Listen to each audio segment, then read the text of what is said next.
All right, you guys, let's go ahead and get started here with lesson 5.7, and this is quadratic intro. In this case, students can solve the x-intercepts of a quadratic equation by taking the square root. If we have our vocab terms here is square root, a plus or minus sign, which means represents two solutions, inverse operation, and x-intercept. So in this case, guys, we are going to be solving for actually x-intercepts. And in order to do that, we're actually going to be taking the square root. Just to get started here, guys, with the warm-up, I want to go ahead and solve for x here. I do have x squared equal to 81, and I also have x squared equal to 5. So starting off in this case with this first one, I want to go ahead and once again solve for x. Now, in this case, since we have a squared with the x, anytime you want to go ahead and get rid of something, you actually have to do the opposite. So the opposite of a squared in this case is actually taking the square root. And in this case, that would give us x equals square root of 81 in this case is a 9. Now, this isn't just my final answer because we are taking the square root of an equation. This is an equation because it has an equal sign. We actually have two solutions. This would actually be a positive and a negative 9. And in this case, it's a positive and a negative 9 because we started off with x squared equal to 81. So in this case, if I square a positive 9, that's going to give me 81. But if I also square a negative 9, that's still going to give me 81. So that's why in this case, there's two solutions. It's positive and the negative because there's actually two numbers or the same number or the opposite of each other that give you the same result. So in this case, moving on to the next one where I have x squared equal to 5. I want to go ahead and get rid of the squared. We take the square root. And in this case, the square root of 5 actually isn't perfect. So in this case, x is going to equal plus or minus the square root of 5. So it still has two solutions. But in this case, once again, it's still a square root because square root of 5 is not perfect. So let's go ahead and move on to our first example. And in this case, example 1, once again, we want to go ahead and solve for x.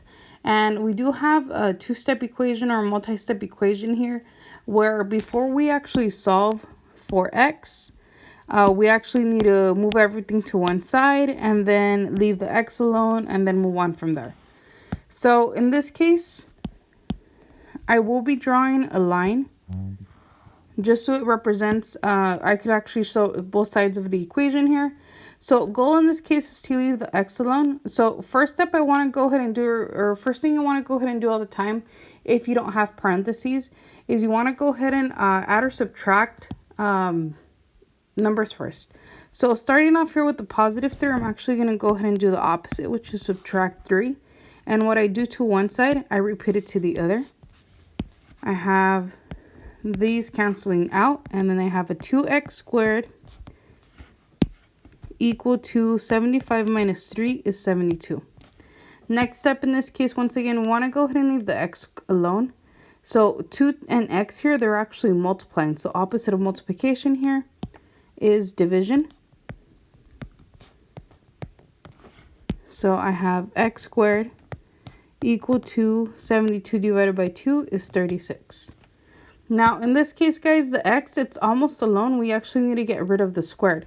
Once again, in order for us to get rid of the squared, we have to do the opposite, which is take the square root on both sides. So in this case, this gives me x equals square root of 36. In this case is going to be 6. And because it is an equation, I need to include my plus or minus. So those are my two solutions. So if I were to write this down, this would be x equals 6 and x equals negative 6. Two solutions. All right, let's go ahead and check out the next one. And same process, guys. We want to go ahead and leave the x alone in this case. So first step, once again, let's go ahead and do the opposite of the addition or subtraction here. So I'm going to go ahead and add 7 to both sides.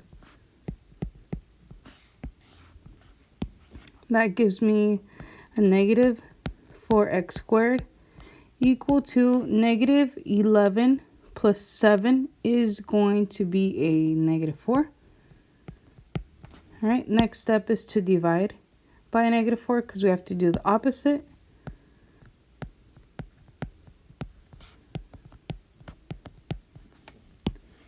And x squared in this case is going to be equal to negative 4 divided by a negative 4 is a positive 1. Once again, final step is to leave the x squared alone. So I will be taking the square root of the x squared and the 1. And that's going to give me x equals a positive or negative 1. Once again, two solutions, guys. X equals 1 and x equals negative 1. All right. Let's go ahead and take a look at our last example here. Last example. And in this case, guys, it says find the zeros of the function. Now, all we're doing in this case, guys, is we're finding the zeros of the function. Each time you're solving for x in a quadratic equation, you're solving for the zeros of the function. Zeros of the function in this case represent our x-intercept. They represent the x-intercept. So if we want to go ahead and solve for the x-intercept, and this isn't any occasion, if you ever want to go ahead and solve for an x-intercept, you have to make your y equal to 0. In this case, we're actually given g of x. G of x is the same thing as saying y. So we basically have to make g of x here equal to 0.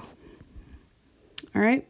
So once again, g of x, f of x, h of x, r of x, anything of x, it's just a fancy way of saying it. So let's rewrite this. Negative 6x squared plus 384. All right. So once again, goal in this case, guys, is to solve for x.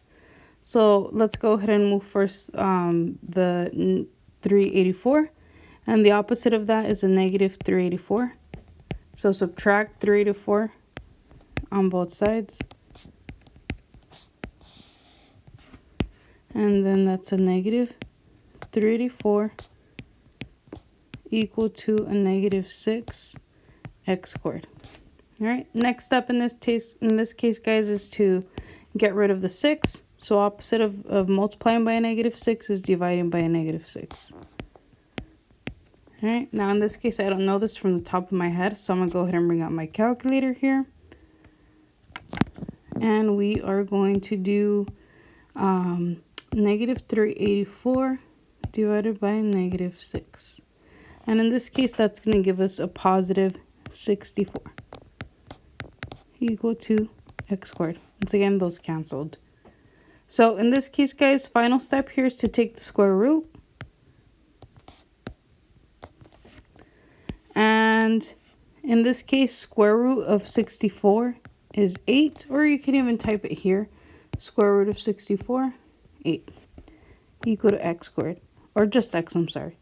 And in this case, our solution is a positive and a negative 8. So that's our answer. And our two x's here is an 8 and a negative 8. All right. So a final thing for you